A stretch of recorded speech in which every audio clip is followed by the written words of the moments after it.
My name is Matt, and I've worked at the Thornfield Group Home for 8 years now. Most people think we're just another facility for troubled kids. The state paperwork says we handle children with unique behavioral challenges. That's one way to put it.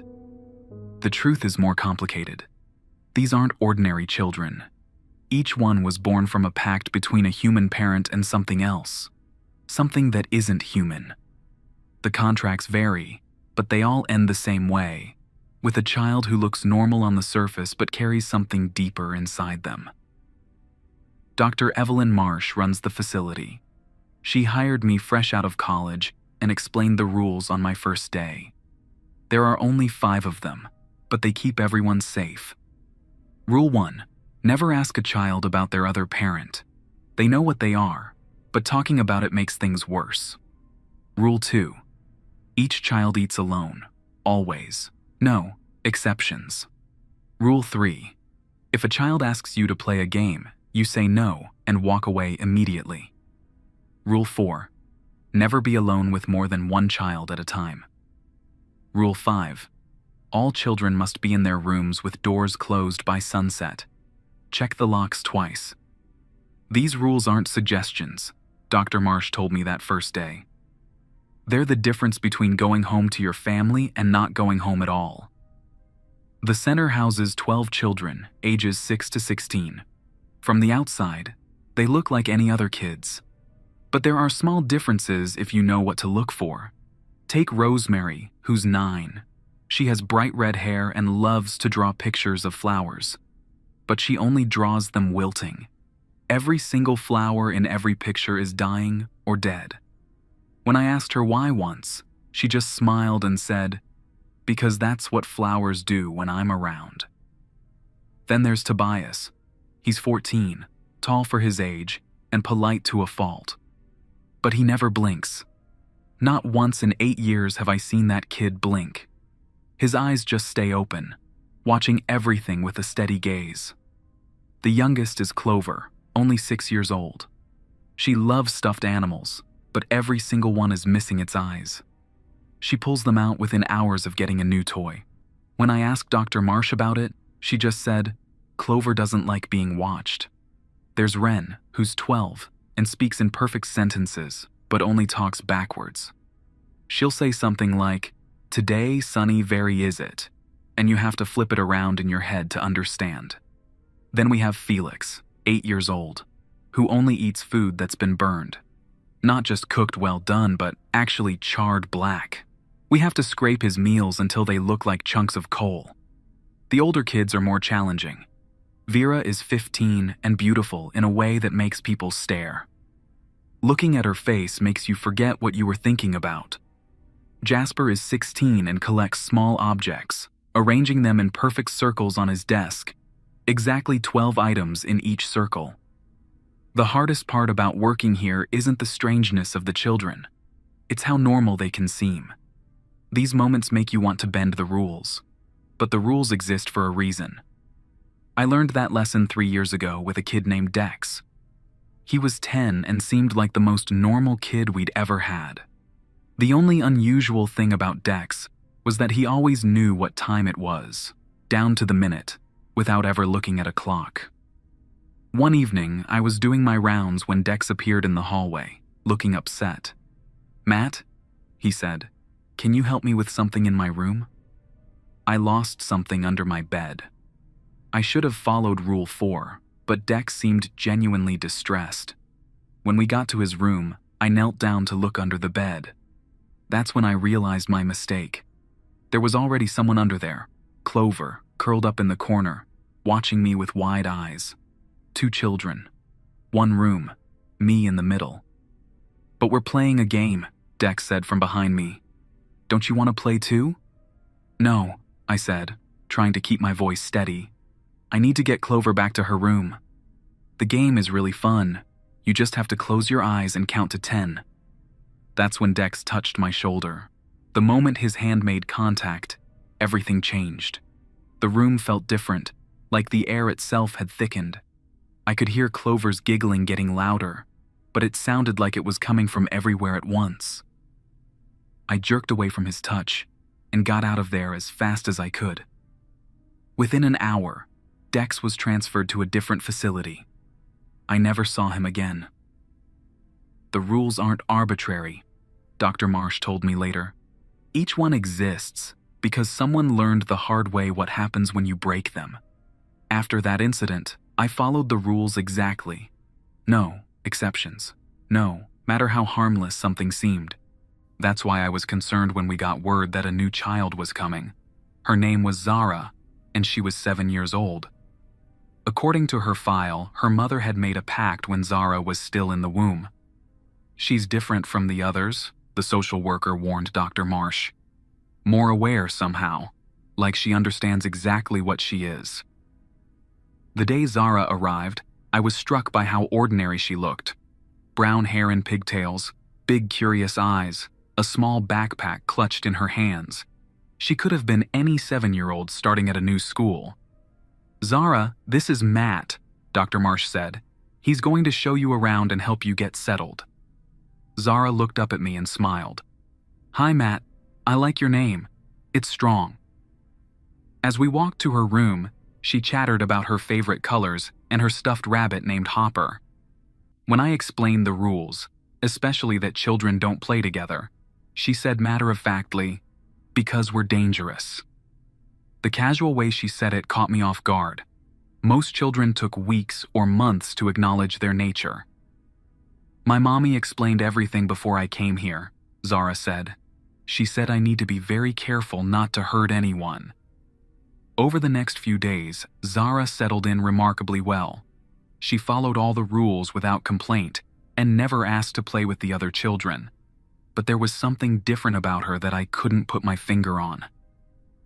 The other children seemed to notice her in a way they didn't notice each other.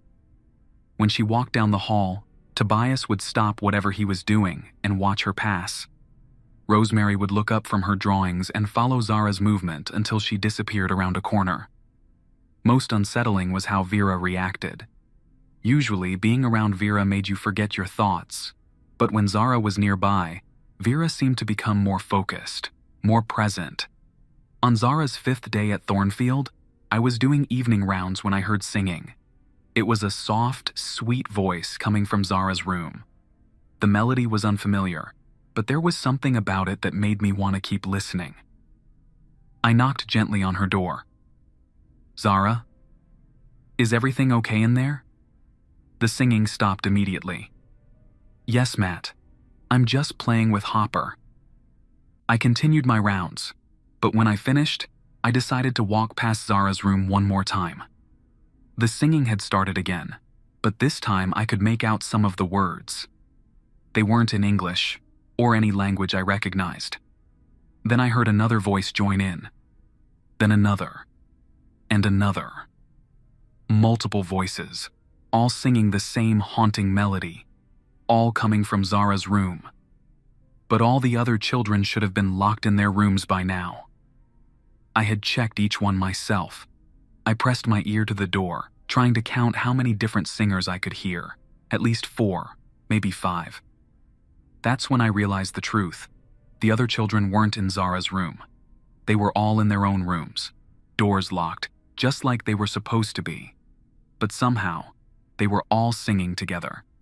The same song, in perfect harmony, despite being separated by walls and distance. I ran to find Dr. Marsh. When I told her what was happening, her expression grew serious. We walked quickly to the children's wing, and as we got closer, the singing became audible again. "How long has this been going on?" she asked. "About 20 minutes. Just Zara singing alone at first, but now." We stood in the hallway, listening to the supernatural chorus. Every child in the facility was singing the same song, in the same language, with perfect timing. Their voices blended together despite being separated by thick walls and locked doors. Dr. Marsh pressed her ear to different doors, Tobias's room, then Clover's, then Wren's. Each revealed another voice adding to the choir. "This has never happened before," Dr. Marsh said quietly. "In 15 years of running this facility, the children have never connected like this." The singing continued for another few minutes, then gradually faded away.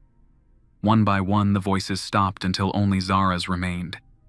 Then silence fell over the entire wing. "We need to separate her from the others," Dr. Marsh said finally. "Tonight." She explained about an isolated room in the basement. Soundproof, reinforced door, separate ventilation system. We'd never had to use it before. "Dr. Marsh, what exactly was in Zara's file?" She was quiet for a long moment, then sighed.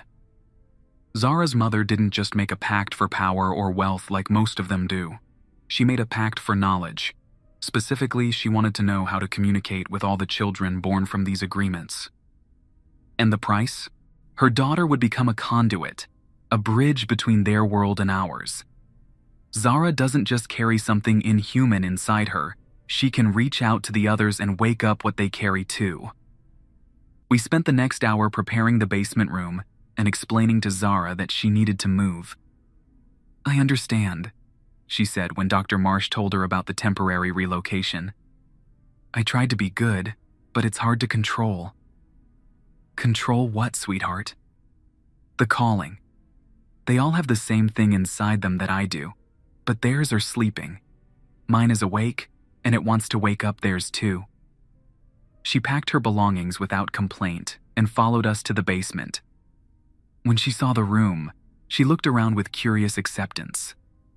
"Will I be able to hear them from down here?" she asked. "No," Dr. Marsh said. "This room is soundproof." Zara nodded solemnly. "That's probably for the best. When they're all awake at the same time, it gets very crowded in my head." As we prepared to leave, she called after me. "Matt? Thank you for being kind to me.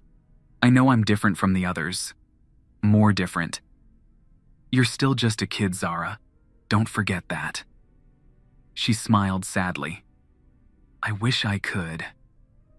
The next morning, I arrived at work to find Dr. Marsh already in her office, on the phone with someone. Her voice was tense. "Yes, I understand the protocols," she was saying, "but we've never dealt with a conduit before." She hung up and looked at me with tired eyes. "The regional office is sending a team to evaluate Zara. They'll be here this afternoon." "How is she doing this morning?" "That's the thing. She's been completely silent since we put her in the basement room. It's like she just turned off." Before I could respond, Patricia, one of the day shift workers, knocked on the door. "Dr. Marsh? I think you need to see something." We followed her to the main common area. All the children were standing motionless in the center of the room in a perfect circle, facing inward. They weren't speaking or making any noise. They were just standing there, completely still, like they were waiting for something. "How long have they been like this?" Dr. Marsh asked.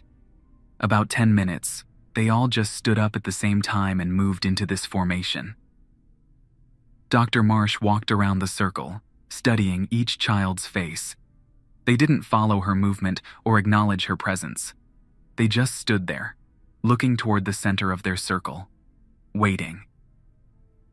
"They're listening," Dr. Marsh said quietly. To her, even from the basement, even through soundproof walls, she's still calling to them.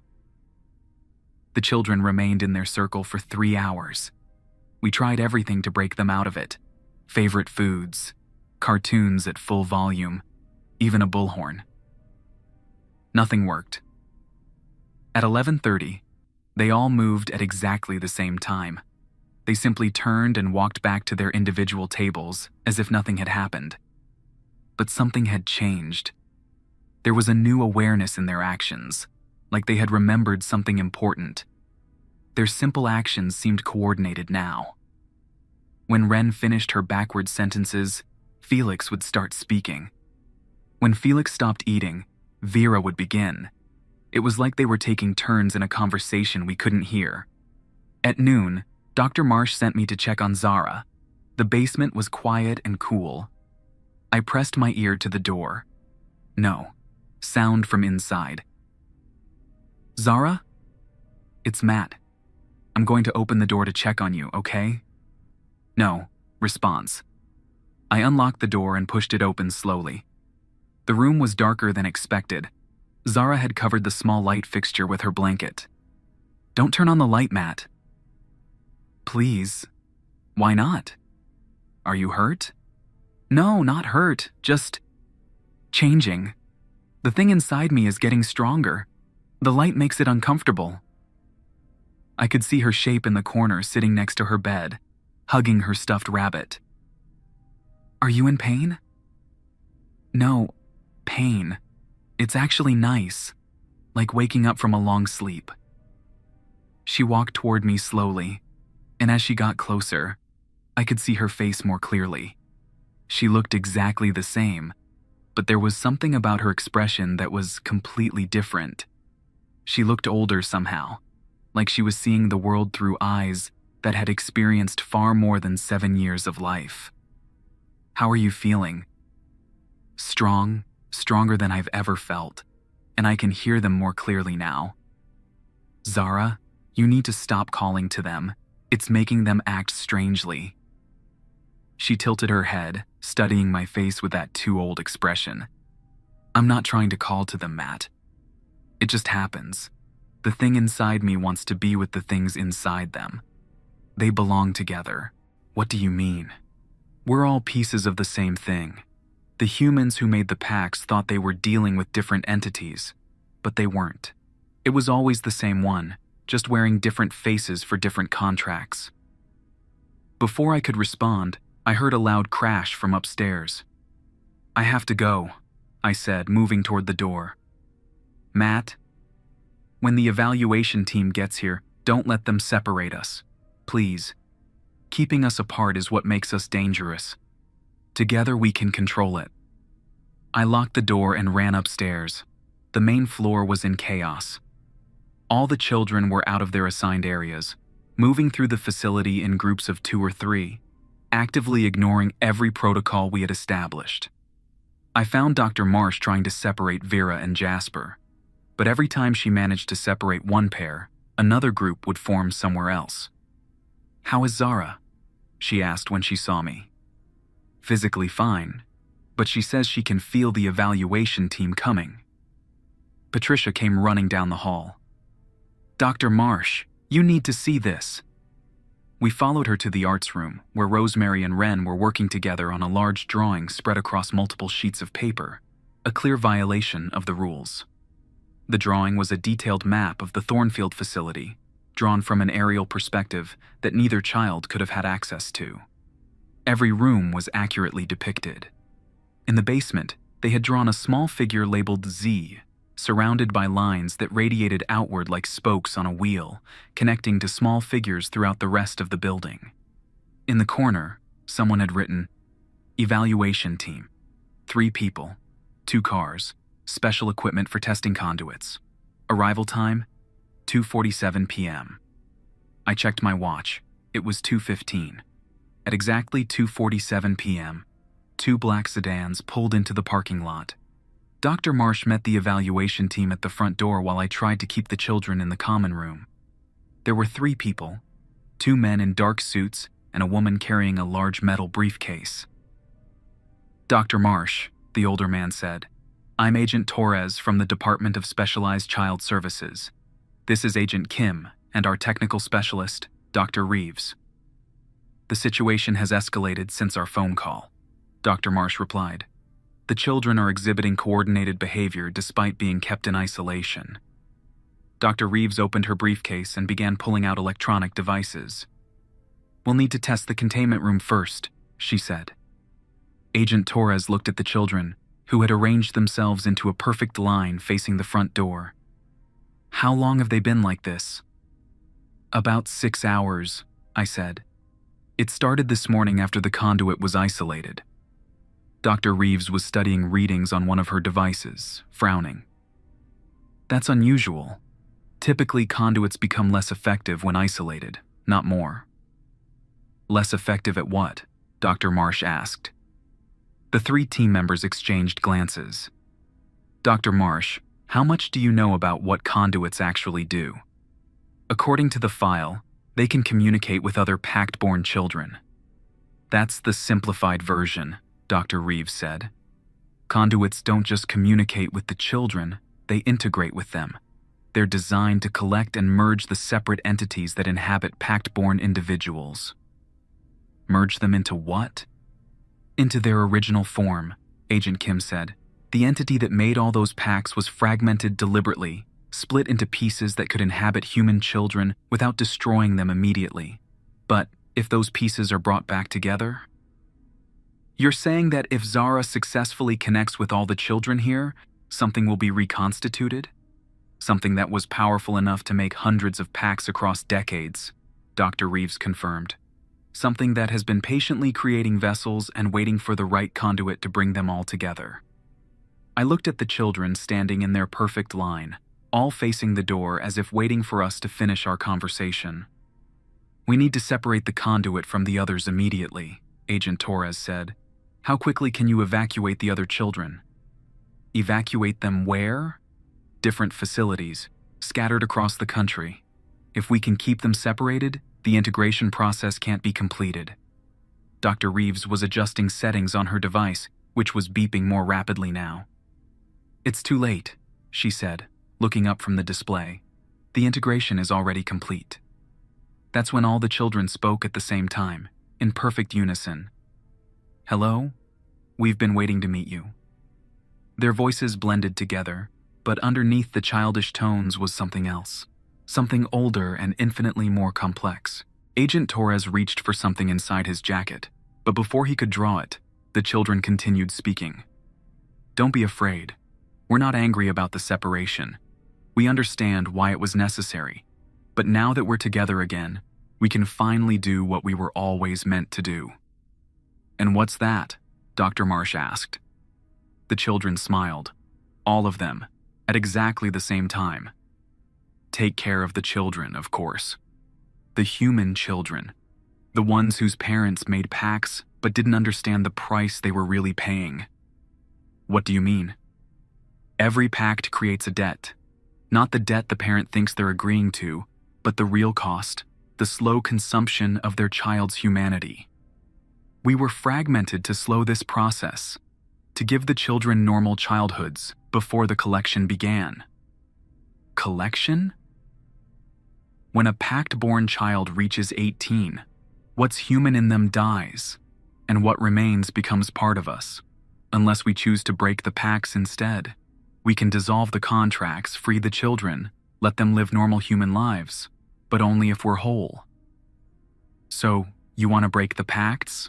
Agent Torres asked. We want to offer them a choice. We can break the pacts and free them, but in return, they would have to give up the abilities that make them special. Or they can keep their abilities and fulfill the original contracts when they turn 18. And if they refuse both options, then nothing changes. They remain as they are, children carrying fragments that will eventually consume them, following rules designed to keep them isolated and afraid. I looked at the line of children, these kids I had worked with for years, who hugged me when they were sad and helped me carry supplies. What do you want from us? I asked. Help them choose. You've taken care of them better than anyone else ever has. They trust you. When we ask them what they want, freedom or power, they'll listen to your advice. Agent Torres was speaking quietly into a radio, but the unified voice interrupted. You should know that we can leave anytime we want. We're only staying because we want to help the children make informed decisions. If you try to force us into anything, we'll simply go somewhere else and the children will be worse off than before. How do we know you're telling the truth? Dr. Reeves asked. The children looked at her with genuinely puzzled expressions. What would be the point of tricking you? We already have what we wanted, reunification. We could take the children now if that was our goal, but we've spent decades inside their minds. We know how much they value their humanity. Forcing them to give it up would make them miserable, and we don't want miserable children. I realized that in all my years at Thornfield, I had never asked the children what they wanted. We had rules to keep them safe, but we had never asked what they hoped for their futures. If we agree to help them choose, I said, What guarantee do we have that you'll honor whatever they decide? The same guarantee you've always had. Our word. It's all any of us have ever had. The children moved to sit in a large circle on the floor. We should start with the oldest. Jasper has been carrying his fragment the longest. He deserves to choose first. Jasper stepped into the center of the circle, and for the first time since the integration began, he spoke in his own voice. I've been thinking about this for a while. What I want is to be normal. I want to go to regular school and have friends who don't follow special rules.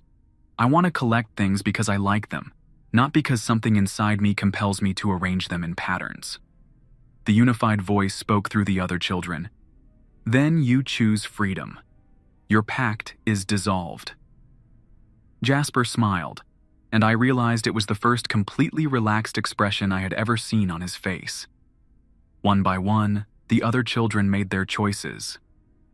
Vera and Felix chose to keep their abilities and accept the eventual transformation. Clover and Wren chose freedom and humanity. Rosemary chose to keep her flower-wilting ability. Tobias, surprisingly, chose freedom. He wanted to learn how to blink. When it was over, 6 children had chosen freedom, and 5 had chosen power.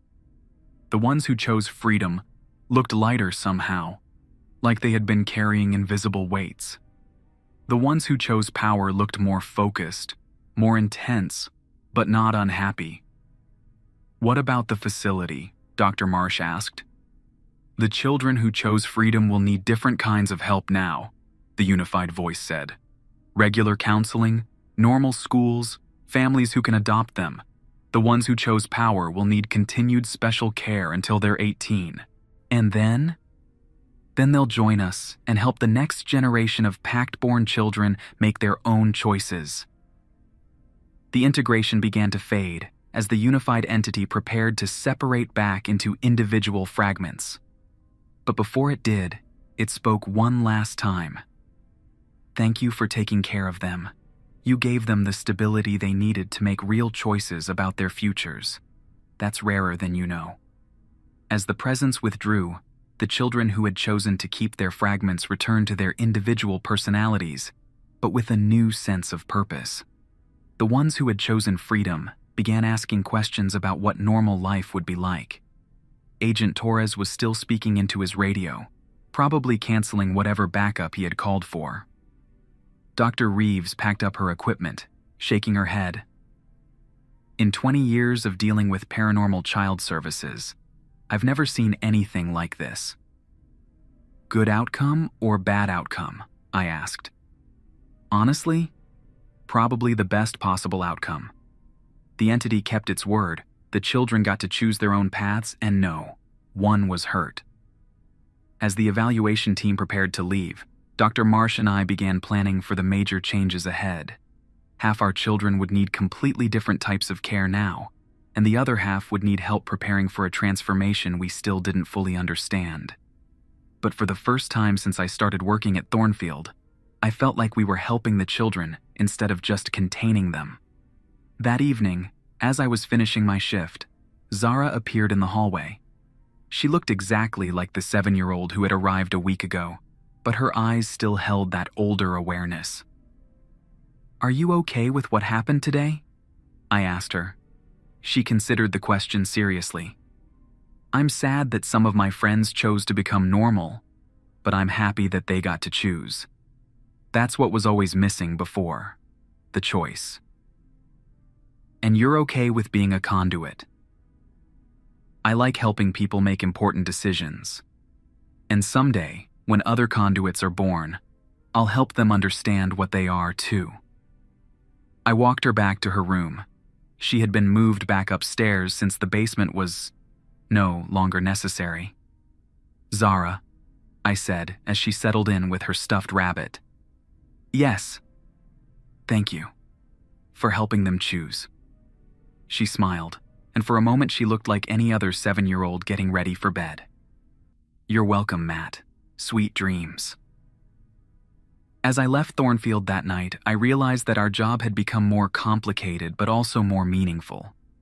We weren't just following rules to keep dangerous children contained anymore. We were helping them navigate the most important decision of their lives. Some days would be harder than others. Some choices would be more difficult to support. But at least now, the children had agency in their own stories. And sometimes, that's the best anyone can hope for.